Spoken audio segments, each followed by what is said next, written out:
Sanmalani moleng yapshe tumelangi Sanmalani moleng yapshe tumelangi Sanibonani molweni abushangidumelang sanibingelela futhi sanamukela kwizinto zezakasithembona kwenaphila niphile nje semukhuleka ukuthi subscribe kona mawucindezele ucindezele kuze uqala nqa uthola amavideo amabe siwaposta siyabonga bafashile sibile futhi siphela ezinye esinje impela esikhuphuke nazo ngalesikhathi ngempela siphela kodwa double thinta lapha ngempela izingoma shindezele ukuthi ngempela lapha kuphume iP kaQuality iP kaQuality ibinengoma nje ezibalelwa kwezinhlanu mangaphosisi kodwa uthe mayidedele Quality album yakhe okanye iP yakhe wayikhipha ngempela ngena kubantu shudezele ukuthi ngempela wasekuvela ke ivideo thizene ngithe bangiyibona ngabona sengathi impela igoso lisasana ngempela phana yena umfoka Mayisa obuye futhi ebamholi weqembu lapha ngempela abasakazi iqembu lawo Maskandi ngempela uthe lapha wathi akakhulume ngento ethize thinta lapha ngempela ingoma thizene khona lapha kwelibhemu noma ku-EP yakhe uQuality umfoka Biyela la ngempela khona vele khona umfoka Mayisa uthe umayikhuluma wakhuluma okuthize la adefa khona ngengoma ngempela ekhuluma ngengoma thizene ayithathile uQuality noma ayiculile le ngoma lehloko sawo sithi Ivolovolo mhlawumbe usuyizwile mhlawumbe kwayizwa kodwa ungagijima ufike uyithole futhi ngizifaka ku link ngezansi ukwazi ukuyizwa la ukuthi ingoma yaQuality ethi Ivolovolo ithini uzophinde futhi ukwazi ukuphawula ngayo mhlambe emasuzwile la shindezele ukuthi ngempela ubese wazokalisa ukuthi ingoma kahle kahle nayikhandayo ihamba kanjani bese kuba ukuthi uQuality naye futhi ucula ingoma ihamba kanjani futhi bekhona ukuthi uma ngabe kukhandwa ingoma kusuke kunezathu ethizenza ukuthi ingoma ikhandwe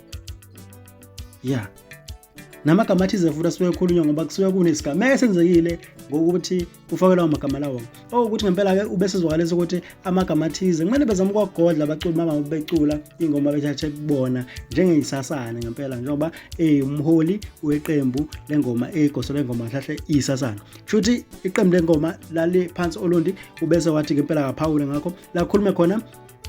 ngevideo la ivideo ivezile wase ekhuluma amagama thizeni ecebisa abaculi waphinde futhi wadlala no live eza khona ukuthi ingoma kahle kahle le okungeyabo yona yayihamba kanjani hamba ithini naku la ikhona akuza inkulumo yayo kanye futhi nayo lapha ngempela live walo ngempela igoso umfoka Mayisa nale khona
Sizwe sakithi nasi isimo esiphuthumayo noma singaphuthumile njenge-ambulance kodwa ke cha khona into la esijwayelekile and ngiyayibona ukuthi iyaqhubeka iyenzeka ngiyafisa ukuthi stophe kodwa ngazi izostopha kanjani kodwa ngoba singabantu sinengqondo futhi siyakwazi ukubona izinto ezingeke right komba ukuthi sikhulile masinjani bengifisa ukuthi leli gama likaMthembu elokhu lisebenza yabona mfowethu leli gama likaMthembu elokhu lisebenza abazi ukuthi lo Mthembu lo wayekade engene kanjani kwakade kwenzakaleni ngaye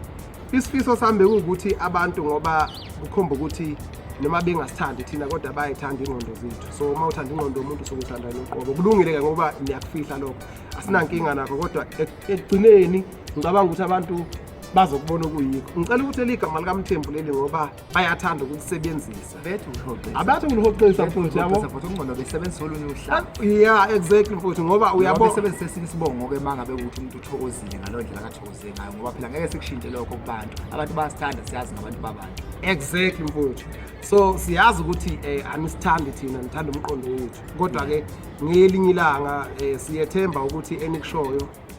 noma enikushoyo ngathi mhlambe niyofisa ukuthi nisondele kithi nikucele hayi ngoba nisakuthatha nje manje ke siyakukhuza lokho sebenzisani noma manifuna izinto khulumani nathi ngoba niyazi enhlizweni zenu ukuthi yithi abanikazi balezinto enizithanda kakhulu futhi makunjalo ngezinye indlela sebenzisana olunye uhlanga uniyeke lo Mthembu lo ngoba lo Mthembu lo uzokubuza ngenye ilanga ukuthi ke ngangenzeni ngoba phela lo nkulumo yasuka ngami bese uphendula uthini uzoshayeka wena basuka la mhlambe lo Mthembu umzala wakho okanye isihloko sakho okanye umakhelane wakho kodwa usebenzisa igama lakhe ngoba awazi ukuthi kwakusuke lephi ngalonto bafowethu ngamuke yekani bafowethu siyabonga injalo sho masizwile ingoma nawe usuzwile ukuthi kahle kahle khona amagama athi mayehamba lapha ehambe efike ekhulume ngabo ngempela uMthembu okuwukuthi ke uMthembu lo akhuluma ngaye yena uyamazi ukuthi kwakutheni ekhanda ingoma ekhuluma ngabo sho nawe ubushuvu lokho phansi comment section usho ucabanga nahlahle ngengoma leyo qeda kizo njengamanje uphinde futhi mawuthi uthola ithuba uklikhe ku link ngezansi ukwazi ukuzwa ingoma kaQuality ukuthi yona ihamba kanjani ingoma kaQuality mfoka biyela le ukuthi ngempela uyisusele kuyona le oqeda kulela njengamanje edlalwa Yezisasane shuvo lokho phansi comment section usho ukuthi uthini wena ngokuqoshwa kwengoma nangokuthatha kwengoma kubaculi kuyikho yini manje ukuthi ingoma uyithatha ngoba njalo phinde futhi bekuvula lokho usicabanga ukuthi uQuality yena uyithatha ngoba njalo yini ingoma mawo mhlawumbe uzumehluko ukuthi zeni usho ukuthi uzwaphi bese ubothi nawe sidibana ngokuzayo